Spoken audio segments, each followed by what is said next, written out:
Good morning વિદ્યાર્થી મિત્રો.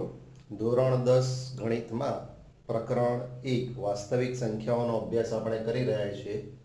ગયા વિડિયો લેક્ચરમાં સ્વાધ્યાય 1.1 ના દાખલા નંબર 4 સુધીનો અભ્યાસ આપણે કર્યો હતો. હવે આજે દાખલા નંબર 5 જોઈશું.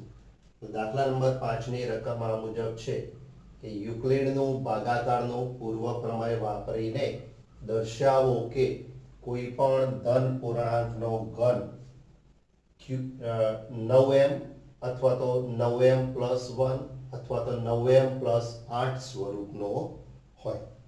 તો વિદ્યાર્થી મિત્રો, અગાઉ પણ આ પ્રકારના દાખલા આપણે શીખી ગયા છે અને ગયા લેક્ચરમાં શીખવાડેલા દાખલાઓની તમે પ્રેક્ટિસ કરી જશે, એટલે આ દાખલો પણ તમને એ પ્રમાણે ઈઝી લાગશે. બરાબર ધ્યાન રાખીને સમજજો. ધારો કે x કોઈ પણ ધન પૂર્ણાંક હોય,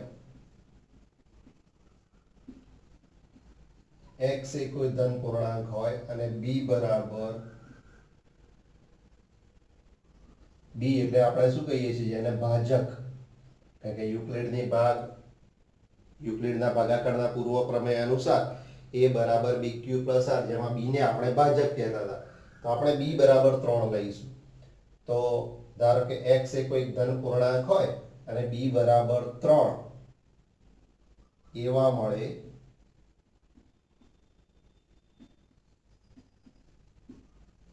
કે જેથી 0 less than or equal to r less than 3 માટે, હવે 0 less than or equal to r less than 3 માટે આપણે શીખી ગયા છે કે શેષનું મૂલ્ય 0 અથવા તો 0 કરતા મોટું પણ 3 કરતા નાનું હોય. એટલે સંભવિત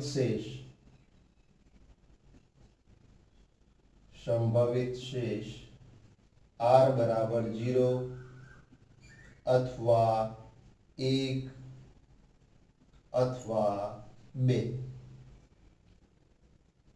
0 less than or equal to r less than 3 એટલે કે શેષનું મૂલ્ય 0 અથવા 0 કરતા મોટું પણ 3 કરતા નાનું હોય અને યુક્લિડના ભાગાકારના પૂર્વ પ્રમેય અનુસાર a બરાબર bq + r મુજબ. અહીંયા આપણે શું લીધું છે? ધન પૂર્ણાંક x લીધો છે, એટલે x બરાબર b એટલે કે ભાજ્ય આપણે 3 લીધો, તો 3q + r. શેષ જો તમે હવે 0 લો તો અહીંયા શેષની જગ્યાએ 0 મૂકો તો 3q + 0 એટલે 3q થાય.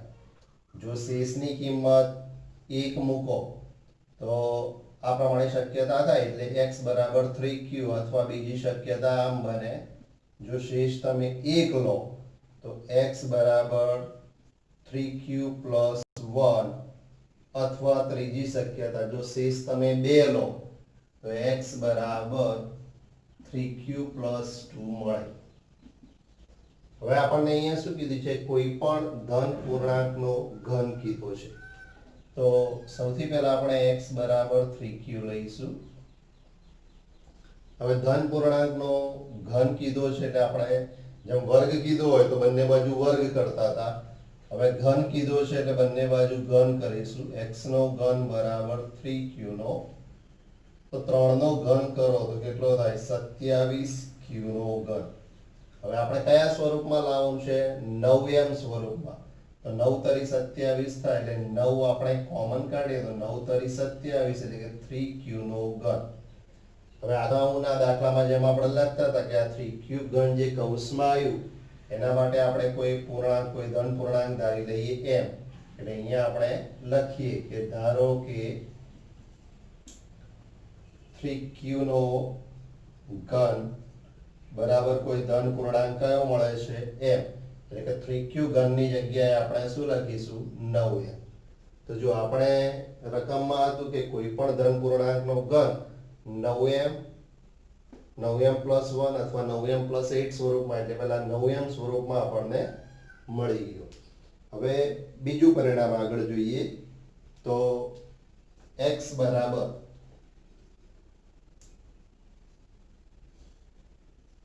હવે x બરાબર આપણે શું લઈશું 3q + 1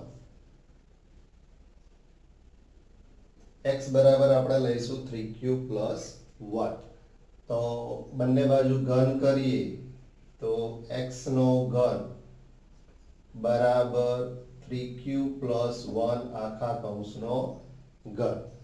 હવે અગાઉ 9મા ધોરણમાં તમારે અવયવીકરણ અંગેના સૂત્રો આવતા હતા, એમાં તમે એક આવું સૂત્ર ભણી ગયા છો. આ સૂત્ર તમારી સમજૂતી માટે આપણે અહીંયા લખીએ છીએ, સૂત્ર તમને યાદ આવે એટલા માટે કે a + b આખા કૌંસનો ઘન.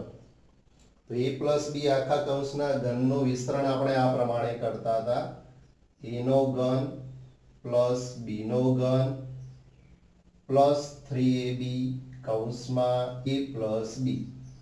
આ સૂત્ર તમે 9મા ધોરણમાં ભણી ગયા છો. ફરીથી ધ્યાન રાખજો, a + b આખા કૌંસનો ઘન હોય તો શું થાય એનો? a નો ઘન + b નો ઘન + 3ab કૌંસમાં a + b. તો એ સૂત્ર મુજબ આપણે આના અવયવોનું વિસ્તરણ કરીશું. તો જો પહેલા અહીંયા a નો ઘન હતો તો a ની જગ્યાએ અહીંયા શું છે? 3q નો ઘન + b નો ઘન, b ની જગ્યાએ અહીંયા 1 છે એટલે 1 નો ઘન + 3ab એટલે a ની જગ્યાએ શું છે? 3q, b ની જગ્યાએ 1 અને a + b એટલે 3q + 1. હવે 3 નો ઘન શું થશે? 27q નો ઘન. 1 નો ઘન 1 બને, અહીંયા જો ગુણાકાર કરો તો 3 તરી 9 એકા 9 એટલે 9q છેદમાં કૌંસમાં 3q + 1 એટલે કે 27q નો ઘન +1. આ 9 અંદર ગુણાય એટલે 9 તરી 27q નો સ્ક્વેર. 9q પાછા 1 ની સાથે ગુણાય એટલે 9q. હવે સૌથી પહેલા આપણે શું કરીએ? આને ઉત્તરથી ઘાત પ્રમાણે ગોઠવી દઈએ. તો પહેલા 27q નો ઘન આવશે, પછી 27q નો સ્ક્વેર આવે +9q + 1. હવે 3 પદ જે છે, આ 3 પદમાંથી આપણે 9 કોમન કાઢીએ. તો આ ત્રણેય પદમાંથી જો 9 સામાન્ય કાઢવામાં આવે તો આ રીતે થશે: 9 કોમન કાઢો એટલે અંદર 9 તરી 27, 9q નો ઘન. પછી અહીંયા પણ 9 તરી 27 એટલે 3q નો સ્ક્વેર. અહીંયા પણ આપણે 9 સામાન્ય કાઢ્યા છે એટલે અંદર શું વધે? q + 1. હવે કૌંસમાં જે પરિણામ આવ્યું એના માટે આપણે કોઈ ધન પૂર્ણાંક અચળાંક શું ધારી લઈએ છીએ? m. તો આપણે અહીંયા લખીએ છીએ બાજુમાં, જો આના માટે કોઈ ધન પૂર્ણાંક m ધારી લઈએ તો શું થાય? 9m + 1. અહીંયા આપણે કૌંસમાં લખીએ કે જ્યાં ધારો કે 3q નો ઘન + 3q નો સ્ક્વેર + q બરાબર કોઈ ધન પૂર્ણાંક શું ધાર્યો આપણે? m.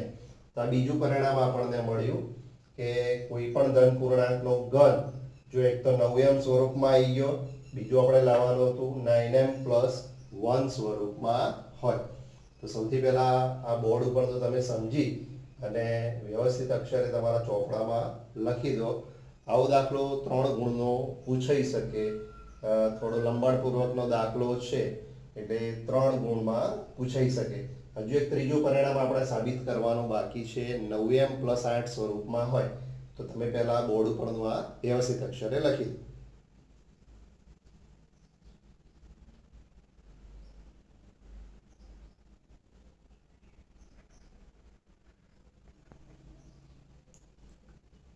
હા, તો ત્રીજું પરિણામ વિદ્યાર્થી મિત્રો હવે આપણે શીખીએ. તો ત્રીજા પરિણામમાં હતું x બરાબર 3q + 2 માટે. તો ધન પૂર્ણાંકનો ઘન કરવાનો છે એટલે અહીંયા પણ આપણે બંને બાજુ ઘન કરીશું. x ની 3 ઘાત, આ બાજુ 3q + 2 આખા કૌંસનો ઘન. તો આ જે સૂત્ર ભણ્યા આપણે a + b આખા કૌંસનો ઘન કે a ઘન + b ઘન + 3ab કૌંસમાં a + b.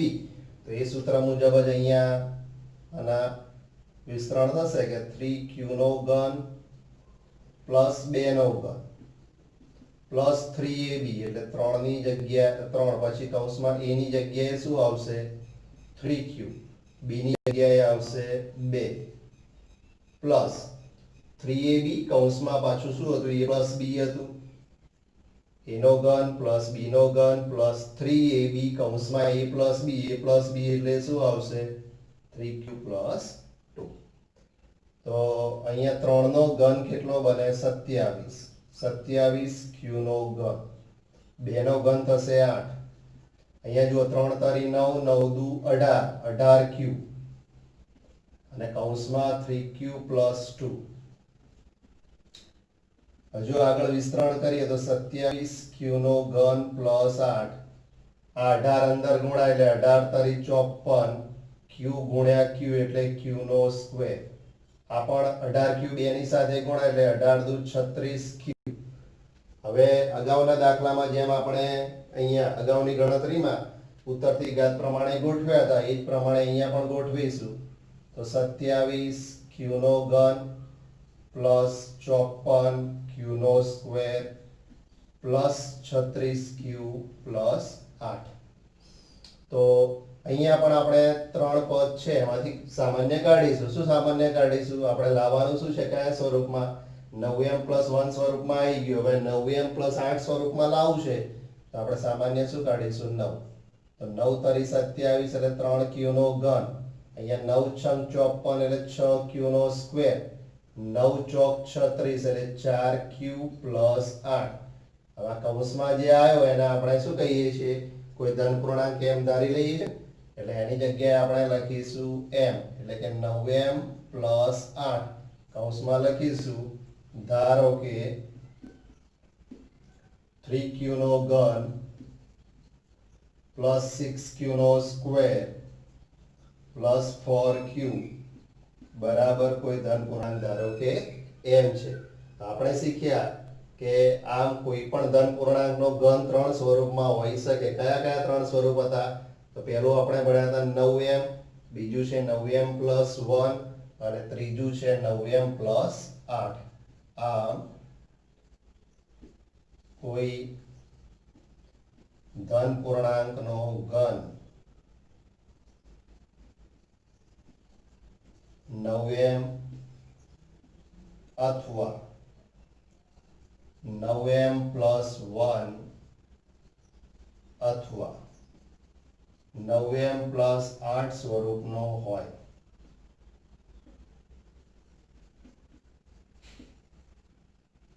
તો વિદ્યાર્થી મિત્રો દાખલામાં ખબર પડી ગઈ હશે તમને અને આ સૂત્ર ખાસ ધ્યાન રાખજો સૂત્ર પ્રમાણે આપણે ગણતરી કરી છે તો આ દાખલો પણ હમણાં કીધું આપણે એ પ્રમાણે કે બોર્ડની પરીક્ષામાં લાંબો હોવાથી 3 ગુણનો પૂછાઈ શકે તો આવા દાખલા પણ તમારે પ્રેક્ટિસ કરવાના છે ધ્યાન રાખજો તમને શરૂઆતમાં એમ લાગશે કે આ બહુ અઘરું છે પણ જો આ દાખલાઓની તમે વારંવાર પ્રેક્ટિસ કરશો તો આમાં અઘરા જેવું કંઈ છે નહીં અને એકવાર જો દાખલો તમને આવડી જશે પછી મગજમાં ફિટ થઈ જશે પછી તમને અઘરો લાગશે નહીં પણ અઘરો ક્યારે નહીં લાગે તમારે વારંવાર આ દાખલાઓની પ્રેક્ટિસ કરવી પડશે તો બોર્ડ ઉપર તો તમે વ્યવસ્થિત અક્ષરે સમજીને લખી દો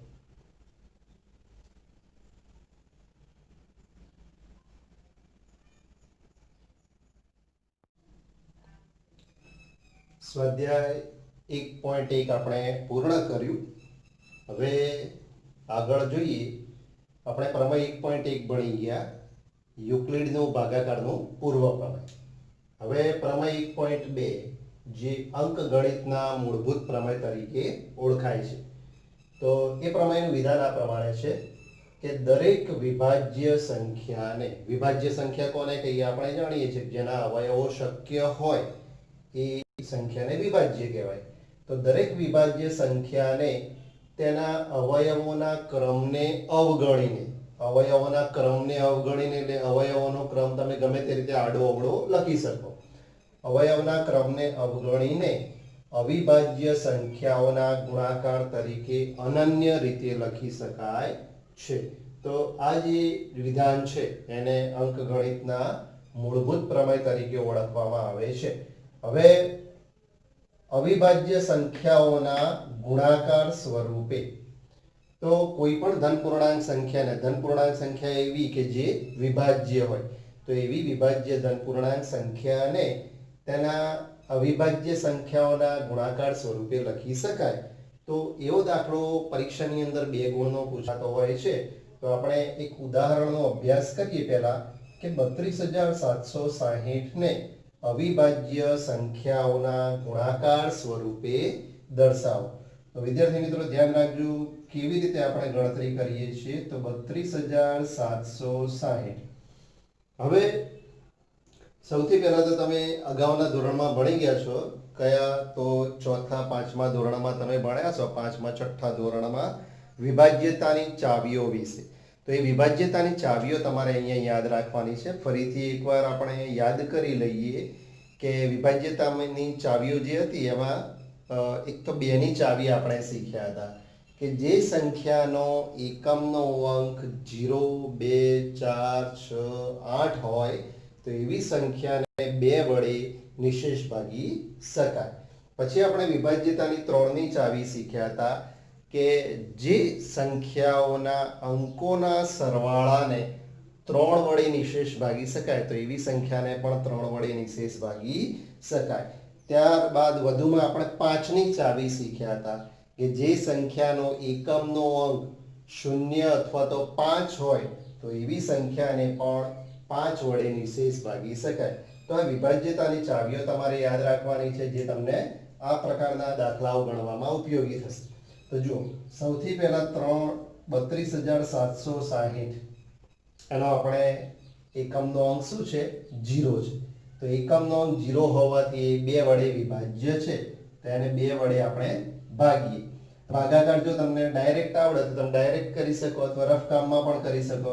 તો આનો ભાગાકાર કરીશું. 32760 ને 2 વડે ભાગીએ તો જુઓ 2 એકા 2, 1 વધ્યો એટલે 12 થયા, 2 છંગ 12, 2 તરી 6, 2 ઈઠ્ઠા 16 અને 0. 32760 ને 2 વડે ભાગતા આ 16380 આવશે. હજુ આગળ આના અવયવ શક્ય છે એને હજુ આપણે 2 વડે ભાગીએ. તો 2 વડે ભાગીએ તો જુઓ 2 ઈઠ્ઠા 16, 2 એકા 2, 1 વધ્યો, 2 નવા 18 અને 0. 2 ઈઠ્ઠા 16, 2 એકા 2, 2 નવા 18 અને 0. તો 16380 ને 2 વડે ભાગતા 8190 આવશે. હજુ આગળ આનો 2 વડે ભાગાકાર શક્ય છે. તો 2 વડે ભાગાકાર કરીએ તો 2 ચોક 8, 1 ઉતાર્યા પણ ભાગ નહીં ચાલે એની 0 મૂકવી પડે. પાછા 19 ઉતારો તો 2 નવા 18, 1 વધ્યો, 2 પંચા 10.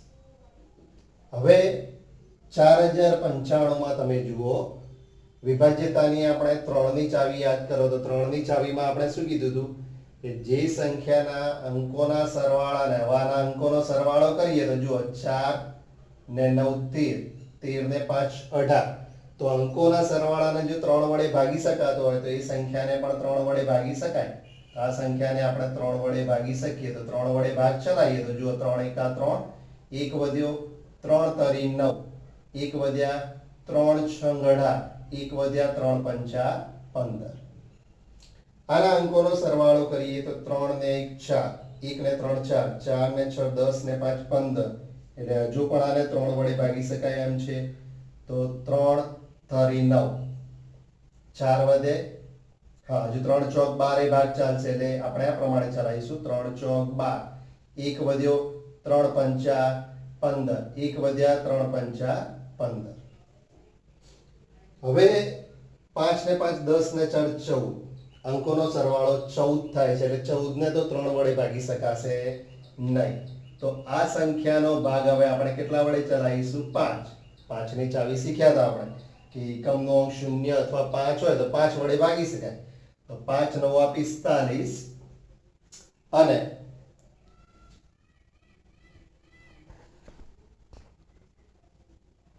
5 નવા 45 અને 5 એકા 5, 91 આવશે.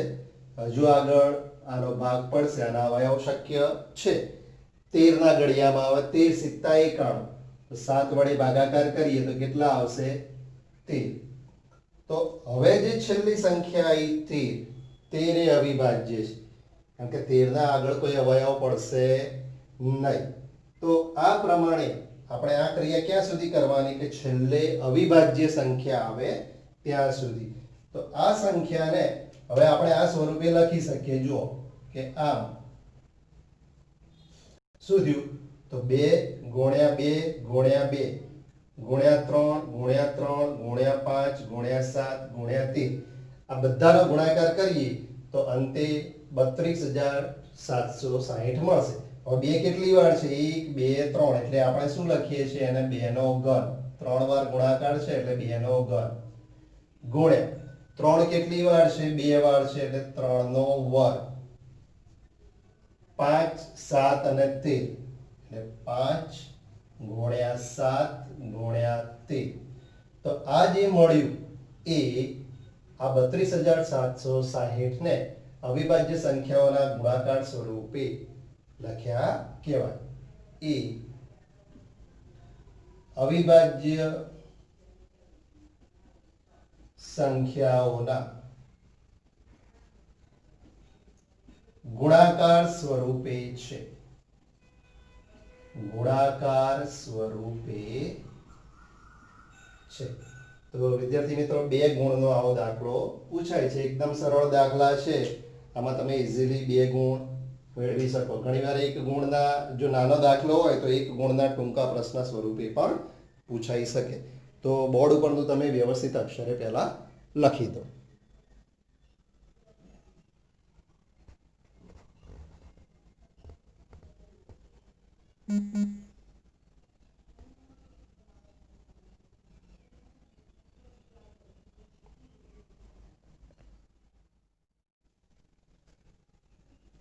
એક ઉદાહરણનો અભ્યાસ કર્યા બાદ હવે આપણે તમારા પાઠ્યપુસ્તકમાં સ્વાધ્યાય 1.2 ની શરૂઆત કરીએ.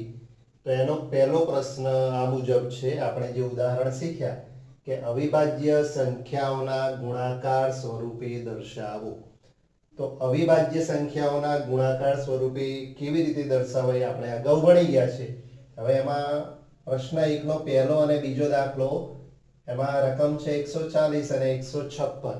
તો એ 2 દાખલા તમને જાતે ગણવા આપવામાં આવે છે. હોમવર્ક તરીકે તમારે આ 2 દાખલા સ્વપ્રયત્ને જાતે ગણવાના છે. હવે ત્રીજો છે 3825.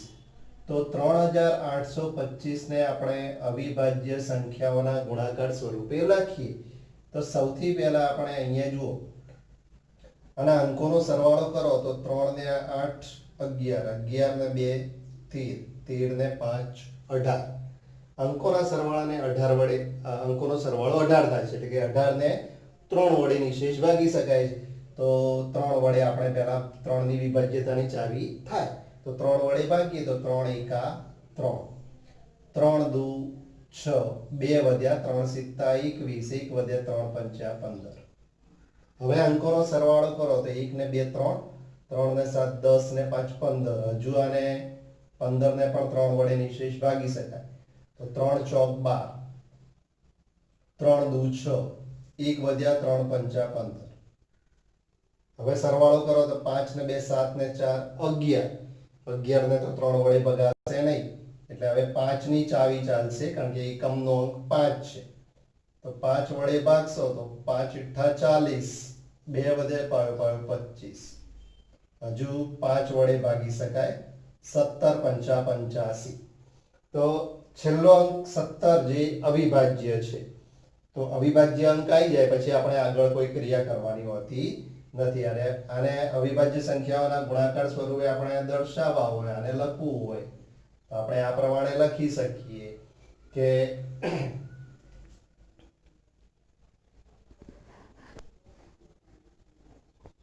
અને અવિભાજ્ય સંખ્યાઓના ગુણાકાર સ્વરૂપે આ પ્રમાણે લખી શકીએ. 3 2 વાર છે એટલે કે 3 નો વર્ગ ગુણ્યા 5 2 વાર છે એટલે 5 નો વર્ગ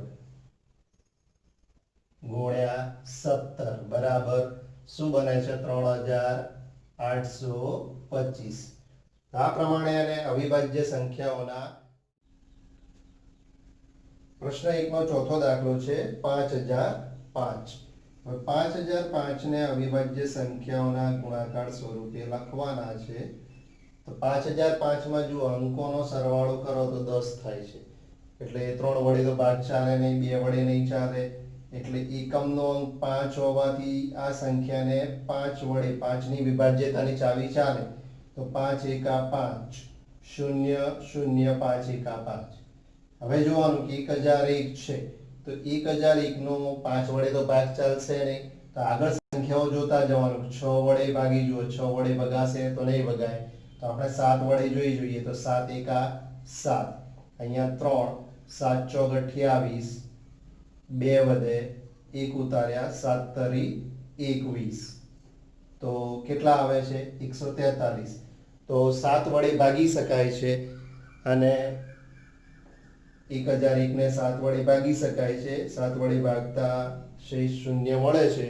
એટલે આને જો આપણે 7 વડે ભાગીશું તો ભાગફળ કેટલું આવ્યું? તો 143.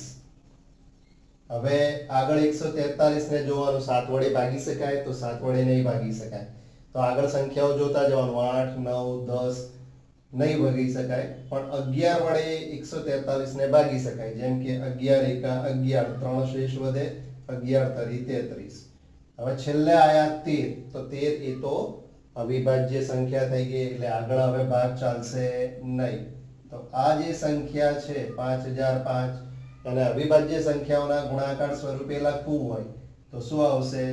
5 ગુણ્યા 7 ગુણ્યા 11 ગુણ્યા 13 બરાબર કેટલા બને છે? 5005.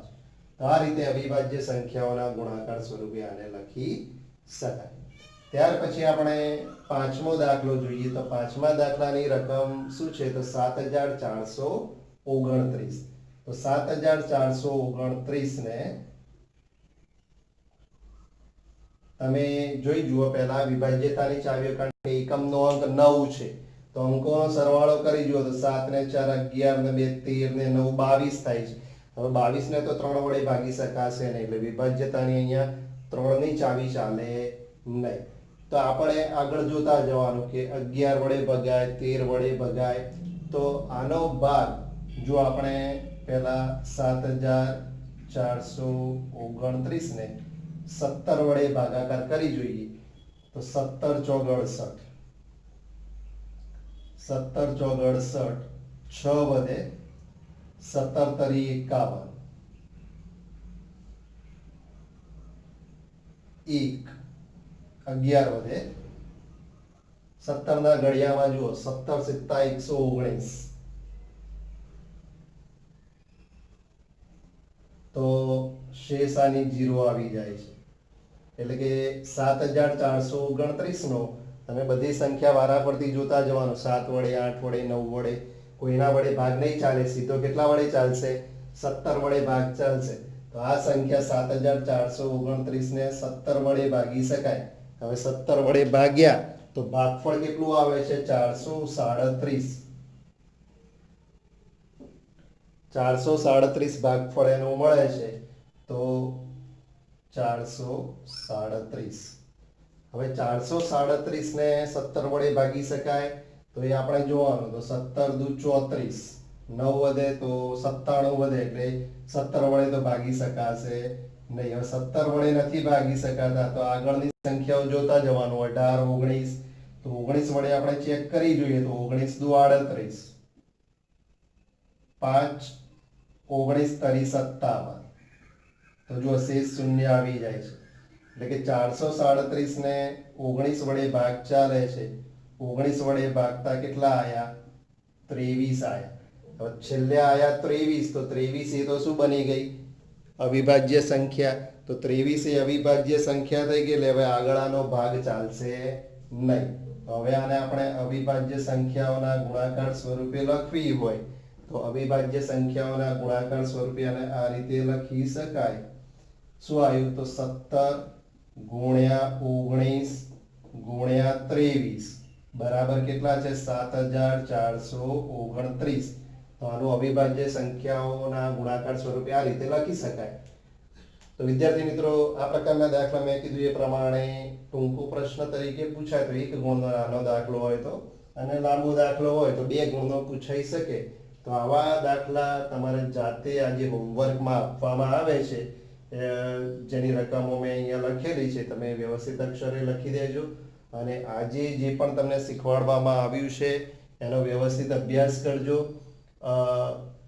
તમારી પ્રથમ પરીક્ષા અને આ વખતે જે નિયમ આવ્યો છે ગુજરાત માધ્યમિક શિક્ષણ બોર્ડનો લોકડાઉનના હિસાબે કે આ મહિનાના અંતે તમારી એકમ કસોટી 25 ગુણની લેવાની છે.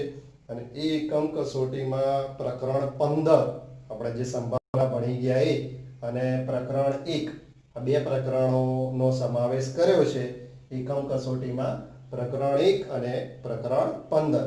તો આ બંને પ્રકરણોનો તમે વ્યવસ્થિત અભ્યાસ કરજો, એનું રિવિઝન ચાલુ કરી દેજો. કારણ કે આ મહિનાના અંતે એટલે કે જુલાઈ મહિનાના અંતે 29 અથવા તો 30મી જુલાઈ મહિનાના અંતે તમારે આ એકમ કસોટી ગણિતની આપવાની રહેશે, જે 25 ગુણની છે. તો મહેનત કરતા રહેજો. નમસ્કાર.